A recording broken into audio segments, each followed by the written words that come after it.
सौरभ शर्मा नाम के जो पत्रकार न्यूज़ 18 हिंदी के साथ काम करते हैं, उन्होंने एक जेन्युइन कंसर्न वहां पर लगाया। जगराता चल रहा था, रात भर का जो जागरण होता है तो उसमें बहुत तेज म्यूजिक बज रहा होता है, और ये सोसाइटी के अंदर की बात है। आपको पता ही है कि सोसाइटी के अंदर बहुत तेज म्यूजिक नहीं बज सकता है, फिर चाहे वो किसी भी चीज के नाम पर हो। ये जरूर होता है लोगों के घर में कभी पार्टीज होती हैं या फिर किसी का कोई जगराता है तो आप उसे रिक्वेस्ट कर सकते हैं 10 बजे तक का टाइम। जो पत्रकार है उसने हवाला दिया कि जी 10 बजे तक के का ही टाइम है, उसके आगे ये नहीं बच सकता है। चलिए 10 से अगर 11 भी हो गया, रिक्वेस्ट करके आपस में बात करके मान लिया जाए। लेकिन दुस्साहस देखिए, जो जगराता कर रहे थे उनको तो ये पता था वो तो बुलडोजर बाबा के यूपी में है, वो तो माता का या रामनवमी के नाम पर जगराता कर रहे हैं। भगवान की उनको बहुत बड़ी इंप्यूनिटी, प्रोटेक्शन मिली हुई है कि वो जो जी में आए कर सकते हैं। यही तो हो रहा है ना आज की डेट में। उन्होंने उनकी बात को सुनने की बजाय लड़ना झगड़ना शुरू कर दिया। हवाला यह भी दिया जा रहा था, आपको पता ही है बच्चों की 12वीं 10वीं की बोर्ड की परीक्षा है, बच्चों को पढ़ना है, बहुत शोर शराबा हो रहा है, वो कॉन्सेंट्रेट नहीं कर सकते। लेकिन नहीं, विद्या के लिए तो अब मैं क्या कहूँ, विद्या के बारे में, शिक्षा के बारे में तो कोई यहाँ पर सोच ही नहीं रहा ना। सरस्वती माँ को पूजेंगे जरूर, लेकिन जिस चीज़ के लिए उनको पूजते हैं उसी पर किसी का ध्यान नहीं है। और हो गई लड़ाई। लड़ाई इस कदर आगे बढ़ गई कि सौरभ शर्मा के साथ बहुत बुरा सलूक किया गया। सौरभ शर्मा को अपनी जान बचाते हुए भागना पड़ा। भागने के बाद अपने पड़ोसियों को जाकर जगाना पड़ा, बुलाना पड़ा अपने आप को बचाने के लिए।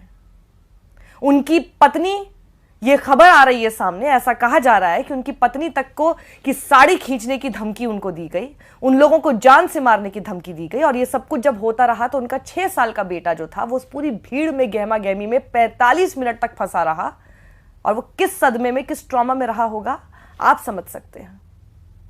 मैं आपको ग्रीन से अंडरलाइन करके उन सारे शब्दों को इस वक्त दिखा रही हूं जिन शब्दों का इस्तेमाल ये चैनल, इसके एडिटर्स, इसके एंकर और न जाने गोदी मीडिया के और कितने लोग आपके लिए, हमारे लिए और किसानों के लिए, डॉक्टर्स के लिए, स्टूडेंट्स के लिए, बेरोजगारों के लिए, हर किसी के लिए इस्तेमाल करते आए जिसने भी कभी भी सरकार की किसी नीति के खिलाफ आवाज उठाई हो। पाकिस्तानी, देश विरोधी, ऐसे शब्दों का इस्तेमाल न्यूज़ 18 के खुद के पत्रकार के लिए कर दिया गया। जब उसने आवाज उठाई तो उसको कहा ये तो देश विरोधी बात कर रहा है, ये तो पाकिस्तानी है। सुना सुना सा लगा, हमें तो आदत हो गई है। लेकिन जब अपनी ही, या मैं इसको थोड़ा अंग्रेजी में बोलती हूं, when you get to test your own medicine, then I hope you realise even today, at least today. और आज भी अगर आप लोगों को समझ नहीं आएगी ना, मैं तो अभी भी सिर्फ दरख्वास्त कर सकती हूं, अभी भी समय है, देर तो हो गई है। नफरत का बीज तो आपने बो दिया है, पर उसको ठीक करने के लिए कुछ करना शुरू कर दीजिए। अभी भी नहीं किया तो अगर इनके सारे संपादकों, एंकर्स को लगता है कि यही सौरभ शर्मा कल को इनका नाम नहीं हो सकता है, तो इनसे बड़ा फिर मूर्ख मेरी तो नजर में कोई है ही नहीं। या उस दिन का इंतजार कर रहे हो जब ये आपके साथ होगा, तभी आप बोलेंगे। क्या फायदा ऐसी पत्रकारिता का, रीढ़ तक नहीं है। आपके सहयोगी के लिए आवाज उठाने के लिए भी हमें बोलना पड़ रहा है, हमें लिखना पड़ रहा है। अपने लोगों तक के लिए आवाज उठाने के लिए आपके पास हिम्मत नहीं है, तो अपने लिए क्या खड़े होगे? What stand will you take for your own self when you can't stand for others? Mukesh Ambani का ये चैनल, मुझे नहीं लगता मुकेश अंबानी अपना देखते हैं, नहीं देखते हैं, उनको खबर तो आती ही होगी, पता तो चलता ही होगा। Do you even realise mister Mukesh Ambani, आपने समाज में क्या कर दिया है? एक सोसाइटी में, सोसाइटी शब्द ही वहां से आया है कि हम समाज में रह रहे हैं। आप समाज में जीने लायक नहीं बचे हैं। सवर्ण हिंदू सोसाइटी में जीने लायक नहीं बचे हैं। किसी बात को लेकर कुछ कहना चाहते हैं, सही बात पर अगर आकर कुछ बात कहना चाहते हैं, और उसकी बात बिल्कुल सही थी, इतनी तेज आपने लाउड स्पीकर चला रखा है, उसने जाके दस्तावेज मांगे कि जी परमिशन बताइए, उन्होंने कहा हमें रात भर की परमिशन मिली है पुलिस से, ने कहा आप दिखाइए मुझे कागज दिखाइए, बस कागज दिखाने की बात कर दी तो राष्ट्र विरोधी। ये सब किसने ये सब लॉजिक दिए हैं? आप बताइए, आज की डेट में कोई भी समझदार बहस किसी के साथ कर सकता है? आप किसी से कभी भी लॉजिक पे बात करना शुरू करो, सीधे जय श्री राम। आप किसी से कोई भी समझदारी की बात करना शुरू करो, आएगा तो मोदी ही। आप किसी से समझदारी की बात करना शुरू करो, तुम तो एंटी नेशनल हो, तुम तो टुकड़े टुकड़े हो। कभी कोई तथ्यों पर यहां पर बात होती है? ये सब किसने सिखाया? ये आप ही लोगों ने इन लोगों को सिखाया है। उल्टा पड़ गया है आपके ऊपर। आपने ही लोगों को सोचने की शक्ति देने की बजाय खत्म कर दी। पत्रकार का, मीडिया का काम यह था कि जहां तक लोग नहीं सोच सकते उस लेवल पर सोचकर सरकार से सवाल करने पर उन्हें खड़ा कीजिए, उन्हें तैयार कीजिए। आपने उनके सोचने समझने की शक्ति ही बिल्कुल तबाह कर दी, नष्ट कर दी, तहस नहस कर दी। मेरी पूरी सिंपैथी है सौरभ शर्मा, उनके परिवार और उनके बच्चे से, तो खास तौर पर, वो मासूम है। सौरभ शर्मा तो शायद एक बार के लिए, मैं ये नहीं कहूंगी, मीडिया में भी बहुत लोग अलग अलग डिपार्टमेंट्स में बहुत सारे ऐसे जर्नलिस्ट हैं अंदर से बहुत अच्छे हैं, अच्छा काम कर रहे हैं। जितनी कोशिश उनके ऊपर, जितने दबाव है, उस सबको छोड़कर, उस सबको क्रॉस करके भी वो लोग कोशिश कर रहे हैं कि थोड़ी बहुत हम लोग तो कम से कम पत्रकारिता कर दें। उस लेवल का की गंदगी, उस लेवल का जहर नहीं फैला रहे हैं जितना इनके टीवी एंकर्स फैला रहे हैं। तो मेरी सिंपैथी उन पत्रकारों के साथ बिल्कुल है, और लगातार हम इस पे आवाज उठाते रहे हैं कि आप जो अपने टीवी चैनल पर जहर परोसते हैं, उसके रिसीविंग एंड पर आपके अपने पत्रकार भी होते हैं। ऐसे ही नहीं कोई आंदोलनों से आप लोगों को भगा देता है, ऐसे नहीं कहे आप लोग कहीं जनता के बीच में जाकर, जो कि एक पत्रकार का काम हुआ करता था, जनता के बीच में जाकर उसकी बात भी आप लोग धड़ल्ले से बिना डरे कर भी नहीं पाते हैं, अपना माइक नहीं दिखा सकते आप। किसने किया ये? I feel sad and pity for all those reporters who came to this industry to do some kind of good journalism, और कर क्या रहे हैं?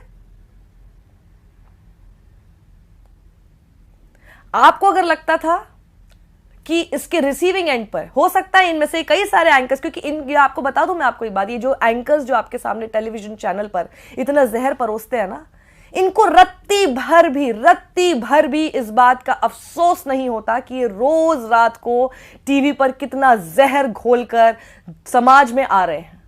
इनको रत्ती भर भी इसका फर्क नहीं पड़ता। ये मुस्कुराते हैं, ये हंसते हैं, ये अपने खुद को जितनी गालियां पड़ती हैं, जितना इनको बद्दुआएं पड़ती हैं, ये उसको भी एक बैज ऑफ ऑनर की तरह लेकर चलते हैं। क्यों? क्योंकि नंबर एक जगह साहब के दरबार में बहुत अच्छे बन रहे हैं, बस उससे इनको मतलब है। और जब तक इनके किए हुए कारनामों का असर और उसका जो रिसीविंग एंड पर एक मुसलमान होता है जिसके लिए ये लोग करते हैं, या कोई एक पिछड़े वर्ग का होता है, गरीब होता है, इनको कोई फर्क नहीं पड़ता, ये मुस्कुराते हैं, हंसते हैं। इसलिए मेरी अपील इन सभी सो कॉल्ड बड़े चैनलों में काम करने वाले उन सभी लोगों से है जो कि अपने अपने डिपार्टमेंट्स में काम कर रहे हैं, चुपचाप काम कर रहे हैं, डेडिकेटेडली काम कर रहे हैं। आप इस बात पर ध्यान दीजिए कि जो आप काम कर रहे हैं, क्या वो नफरत से जुड़ा हुआ है? और अगर है, उसका बहिष्कार करना शुरू कर दीजिए। आपको नहीं पता, आज जो आपने एक शो बनाया, आज जो आपने ग्राफिक्स बनाया, आज जो आपने top band, lower band, breaking news चलाई, या आपने 1 घंटे का इनका डिबेट शो में बहुत अपनी मेहनत से बढ़िया काम करके दिया है, उसका असर आपके परिवार पर, आपके बच्चे पर कब पड़ जाए आपको भी नहीं मालूम पड़ेगा। अपने ही परिवार को बचा लीजिए, दूसरों के परिवार के साथ जब ये सब चीजें होती हैं उस पर कम से कम खुश होना बंद कर दीजिए। क्योंकि अगर न्यूज़ 18 के पत्रकारों के अपने परिवार हैं, किसी भी चैनल के लोगों के अपने परिवार हैं, तो उन लोगों के भी परिवार हैं जिनको आए दिन आप लोगों की वजह से जिल्लतें महसूस करनी पड़ती हैं, डर डर कर सड़क पर चलना पड़ता है, अपने कपड़ों की वजह से डरा हुआ महसूस करता है वो इंसान, क्योंकि आपने ऐसा बना दिया है। आपने उनके खान पान, उनके रहन सहन, उनके दिखने का तरीका, उनके प्रार्थना करने का तरीका, उनके जीने का तरीका, हर चीज पर आपने पाबंदी लगानी शुरू कर दी है। हर चीज को आपने ऐसी नजर से दिखवाना शुरू कर दिया जैसे चलता फिरता कोई सुसाइड बॉम्बर चल रहा है। ये आपके साथ भी होने वाला है और ये आपके साथ हो रहा है। अब तो मैं फ्यूचर टेंस में भी नहीं जाऊंगी। This is happening with you and it's in front of you. पहले हम बोलते थे ये आपके साथ हो सकता है, आज मैं आपको बोल रही हूं ये आपके साथ हो रहा है। इससे पहले कि मुझे बोलना पड़े ये आपके साथ हो गया, बहुत हो गया, पास्ट टेंस में चला जाए और फिर उसके बाद कुछ ना कर पाए, उससे पहले आप लोगों से दरख्वास्त है, गुजारिश है, रुक जाइए, थम जाइए, बदल दीजिए, पत्रकारिता कर दीजिए, डरिए मत। आपको एक्सेप्ट करेंगे, हम सब लोग आपको एक्सेप्ट करेंगे अगर आज आपने पत्रकारिता करनी शुरू कर दी। आप एक अच्छी रिपोर्ट करना शुरू कीजिए, आप एक अच्छा सवाल उठाना शुरू कीजिए, ये पूरा समाज आपको बैठकर गले लगाएगा। वो इंतजार कर रहे हैं इस बात का कि आप ऐसा करना तो शुरू करें। आप मौके तो दीजिए कि आपकी तारीफ की जाए, आप मौके तो दीजिए कि आपके लिए लड़ा जाए। बताइए, आपका चैनल आप ही के बारे में खबर नहीं दिखा पा रहा है, क्या फायदा एक ऐसे चैनल में काम करने का? क्या फायदा मीडिया में काम करने का? क्या फायदा? आपने क्यों पत्रकारिता की पढ़ाई की थी? क्या फायदा पत्रकार बनने का? अपने लिए नहीं खड़े हो सकते? अपने परिवार को नहीं बचा सकते? एक जॉब सिक्योरिटी के लिए आप काम कर रहे हैं ना, एक प्राइवेट संस्थान में। Your family is not secure any more.